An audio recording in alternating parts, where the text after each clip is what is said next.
السلام علیکم ناظرین، فیصل وائس یوٹیوب چینل پر خوش آمدید۔ ناظرین، ایک شخص اللہ کا فرما بردار ہے، دوسرا اللہ کا نافرمان ہے۔ دونوں مچھلی کا شکار کرنے جاتے ہیں۔ ایک اپنے بتوں کا نام لیتا ہے اور جال پھینکتا ہے، اس کے جال میں مچھلیاں آتی ہیں۔ دوسرا اللہ کا نام لیتا ہے اور جال پھینکتا ہے، اس کے جال میں کچھ نہیں آتا۔ کوشش کرتے کرتے شام ہو جاتی ہے اور اللہ کا نافرمان غیر اللہ کا پکارنے والا اپنی مچھلیوں کا تھیلا بھر کر لاتا ہے، اور یہ اللہ کا ماننے والا اپنا تھیلا خالی لے کر آتا ہے۔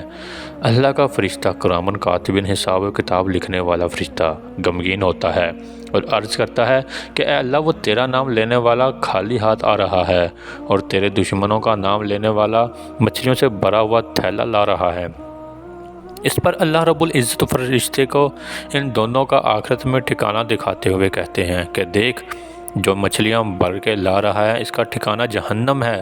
مچھلیاں اس کے کس کام کی؟ اور جو خالی ہاتھ آ رہا ہے اس کا مسکن یہ جنت ہے، اس کا کوئی بدل نہیں۔ جیسے ہم کہتے ہیں کہ وہ اتنے نافرمان ہیں لیکن پھر بھی مزے کر رہے ہیں، اور یہ اتنے فرما بردار ہیں پھر بھی تکلیفوں میں مبتلا ہیں۔ ارے اللہ کے یہاں مقبولیت اور پسندیدگی کا معیار کچھ اور ہے، وہ حکیم ذات ہے، حکیم ذات۔ ناظرین، ایک دن امیر المؤمنین حضرت علی رضی اللہ تعالیٰ ابن ابی طالب مسجد کے دروازے پر اپنے کھچر سے اترے۔ آپ رضی اللہ تعالیٰ عنہ نے اپنا کھچر حفاظت کے خیال سے ایک شخص کے حوالے کیا اور مسجد میں تشریف لے گئے۔ آپ رضی اللہ تعالیٰ عنہ کے جانے کے بعد اس شخص کے دل میں خیانت آ گئی، اس نے آپ کا کھچر کی لگام نکالی اور فرار ہو گیا۔ حضرت علی رضی اللہ تعالیٰ نماز سے فارغ ہو کر جب مسجد سے باہر تشریف لائے تو آپ کے ہاتھ میں 2 درہم تھے، اور یہ 2 درہم آپ رضی اللہ تعالیٰ عنہ کھچر کی نگہبانی کرنے والے شخص کو بطور معاوضہ دینا چاہتے تھے، لیکن آپ نے دیکھا کہ کھچر بغیر لگام کے خالی کھڑا ہے۔ بہرحال آپ رضی اللہ تعالیٰ عنہ بغیر لگام کے کھچر پر سوار ہو کر گھر پہنچے اور اپنے غلام کو 2 درہم دیے کہ وہ بازار سے دوسری لگام خرید لائے۔ غلام بازار گیا، اس نے وہی لگام ایک شخص کے ہاتھ میں دیکھی۔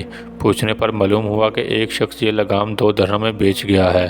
واپس آ کر غلام نے یہ بات حضرت علی رضی اللہ تعالیٰ عنہ کے گوش گزار کی تو آپ نے فرمایا، بندہ بعض اوقات خود صبر نہ کرنے اور عجلت سے کام لینے کی وجہ سے رزق حلال کو اپنے اوپر حرام کر لیتا ہے، حالانکہ جو کچھ رب العزت نے اس کی قسمت میں لکھا ہوتا ہے اس سے زیادہ اسے نہیں ملتا۔ ناظرین، ہماری آج کی ویڈیو آپ کو کیسی لگی لائک اور کمنٹ کر کے ضرور بتائیے گا۔ ملتے ہیں اپنی اگلی نئی ویڈیو میں، تب تک اپنا بہت سارا خیال رکھیے گا۔ اللہ حافظ۔